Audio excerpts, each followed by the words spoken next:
it's a wide net then, and it absolutely catch is. someone. You most certainly will. So we see this. We see applications of then as a relationship moves forward, and that person starts to provide information first unclassified, and then the Chinese service starts pushing for more classified or more, as they call, non-public information, and they start paying higher rates. The person tends to release more information that's either ITAR, restricted and control, or in the case of national security targets, actually classified or sensitive. So when that happens, again, we see a change of tradecraft. We see going to secure sites where they're encrypted and uploaded. And as the person starts applying, go to this site and upload your information here. Just certain forms of tradecraft. Don't scan any documents. Take pictures of them instead. Well, the reason for that is that your scanning software either keeps a copy or the company itself can have access to what you've scanned. So they do techniques like this to avoid any, possibility of a person being caught. We'll pay you extra for a new phone. We'll pay you extra for a new chip, a SIM card inside your phone. Don't communicate with us within 5 kilometers of a military base. Those types of what we call OPSEC, Operation Security Measures, come into being. And there's sort of extensive list of them. And these OPSEC measures and these tradecraft are often unique to either the type of technology they're stealing or the specific national security targets they're going after. I think this is interesting. There's like a big range. Like in the case of Tang Yuanjun, they used access to his mother to get information on dissidents. With other people, they might use money to get national security. And the book actually looking at over 800 cases, breaks down, what is the percentage of time looking for national security information, that money is the incentive, or ethno-nationalism, or coercion.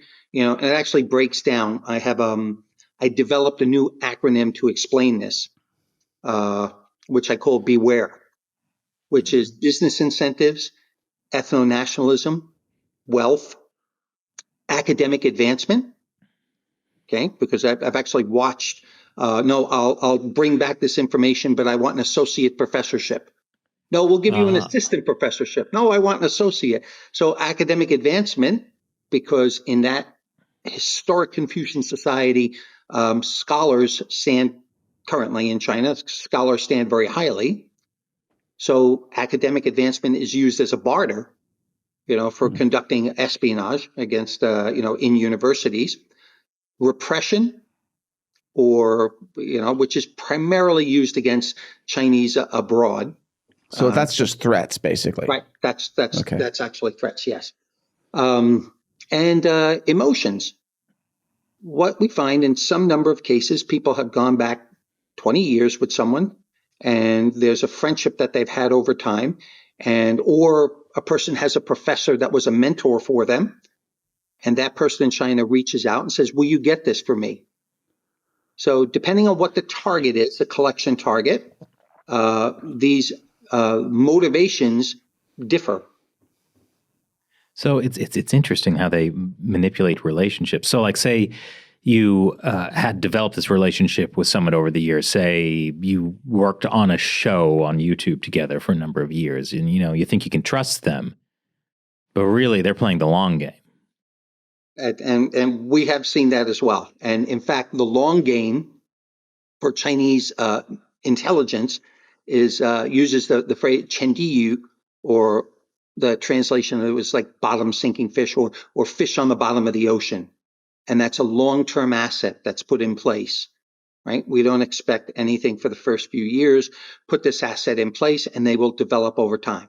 An example of that was Christine Fang, or Fang Fang, who was in 2015, fled the United States. She had relationships with a number of American politicians, working for them, supporting them. She had worked for Congressman Swalwell, who ran for the presidency. And the FBI found her meeting on several occasions with a Chinese intelligence officer out of the consulate. And once they informed the congressman of that, she left the country. Another interesting thing about this is how the CCP is using American institutions, like taking the Atlantic Council's name or using Apple Pay or PayPal. Well, or also American universities, right? Oh, yes, yeah. Harvard. Right. So we have, and that's why, I try and make the case and try and explain China's espionage activity, not only in the book, but in every opportunity that I can, that this is a whole of society approach. And it differs from Western intelligence in that way, in the way that the CCP sets up the mechanisms in place in society that encourages this type of espionage, that encourages this type of exploitation of foreign democratic institutions. So it's broad-based. It does exploit universities. How many cases have we seen where technology specifically not allowed to go to China is then funded by a Chinese university working with an American university to develop the very same technology? So tremendous exploitation of U.S. universities, tremendous exploitation of think tanks, as well, funding think tanks to produce studies which are going to be favorable to China. There's self-censorship that goes on because China is providing a budget for universities as well as for other institutions, academic institutions. So it's a very broad-based approach. It employs a whole of society. And Chinese law, national security law of 2017, national intelligence law, really makes this all possible, makes everyone in China responsible for that type of collection. When you talk about this, when you were talking about the hypothetical development of an asset and how they kind of step up from going from, just like write a paper for us to come to this secure site and upload, your information, at some point that person has to realize what they're doing, right?